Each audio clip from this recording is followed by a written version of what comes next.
I am a huge fan of Zelda. As you can tell, I own a t-shirt, but I've also got multiple Zelda tattoos on my arms, I've got a lot of Zelda artwork, and I've played pretty much every game except for maybe one or two.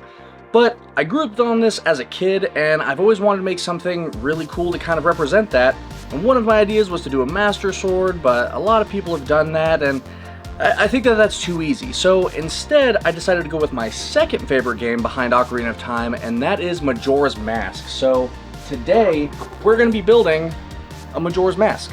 So the obvious first step of making Majora's Mask is that you have to print it. I will go ahead and link this profile, or not the profile, but the actual file down below. I want to say it was on Thingiverse, but it could have also been my mini factory. This comes in 6 different pieces. I printed it 2 pieces at a time on my Bambu Lab X1 Carbon wall back there. Since I have 3 printers, I was able to do it all in one night, and it was super fast.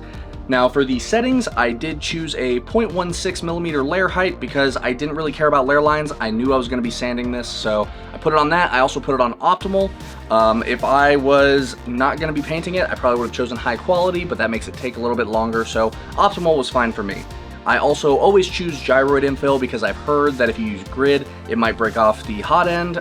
I've personally never seen that happen, but if it's happened to some people, I don't want it happening to me. So gyroid infill, I want to say this one was 10%. You could actually have gone a little bit less, a little bit more. It's really up to you. But one thing that's really important is I always choose 3 walls. And that's because I do plan on sanding this, and I don't want to have so few walls that I'm accidentally going to sand through and then expose that inner infill. So this is also printed in Cosplay from Polymaker. I'm telling you this because they are actually the sponsors of this build. I chose their Cosplay because it's super easy to sand and really easy to paint. And even if they hadn't sent me a whole bunch of that Cosplay filament, I probably still would have used it. So let's go ahead and move on to the next part. So the next step in making our Majora's Mask is that we're going to be sanding, and really, you've probably seen 100 videos on how to sand 3D prints. It is super easy. What I end up using is this. It's my Milwaukee Fuel M12 detail sander.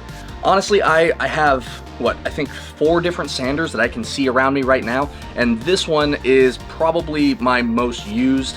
As far as grit of sandpaper, I don't really check. It looks like this is 180. So yeah, I will just go over this whole thing once with sandpaper. As you might be able to see on camera, I've kind of already done it. Until all the layer lines are completely smooth and it looks nice and pristine.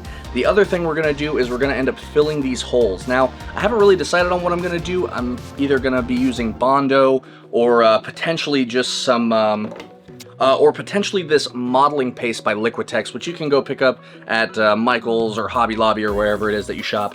And I'm going to use that to fill the front, and then I'm going to sand those smooth so that it looks like we have one uniform mask. So again, you guys have seen that process so many times, probably across different channels, so I'm not really going to go through it. If you do need a more detailed video, you could probably go check out Galactic Armory. I know that they do a specific breakdown on how they do sanding.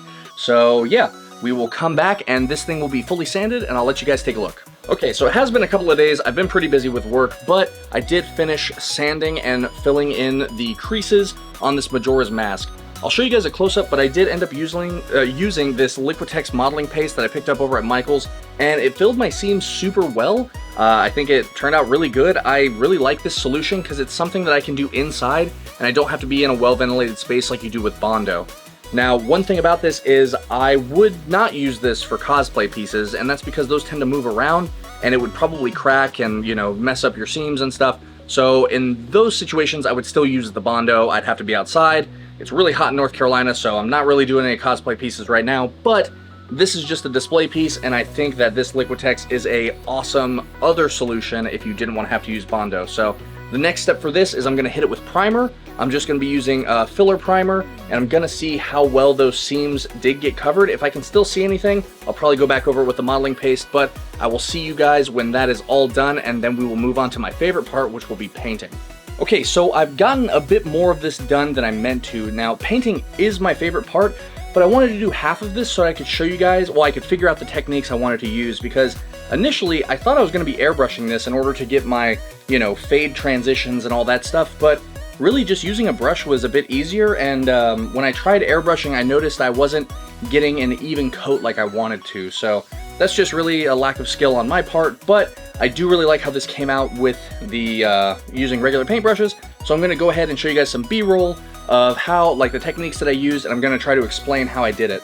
So if you look at the eye here, I did a brown to orange to a brownish yellow sand color, like transition up to the center of the eye. And the way I did that is I started with my dark brown, I did a ring, and then I just drew a line of orange and then used a blending brush that you would use in makeup, or you can use the dry brush that comes in the Army Painter set, and then I just blended it into the brown.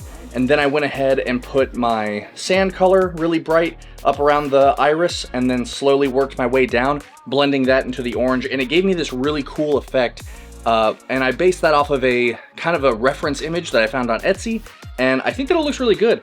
I did the same effect for the center of the eye. I started with a dark green on the outside, and then went to a bright green on the inside. There's 3 different shades of green, and then I just slowly blended them out so that it looked kind of like a natural eye.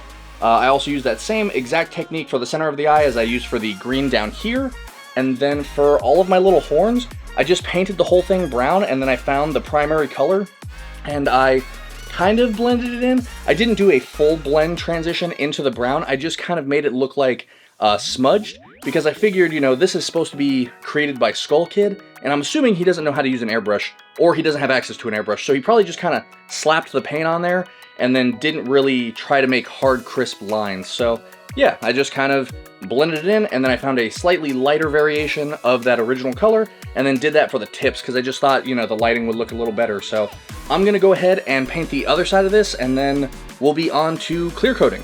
So yeah, I'm gonna go ahead and show you guys, roll some B-roll of me painting the rest of this.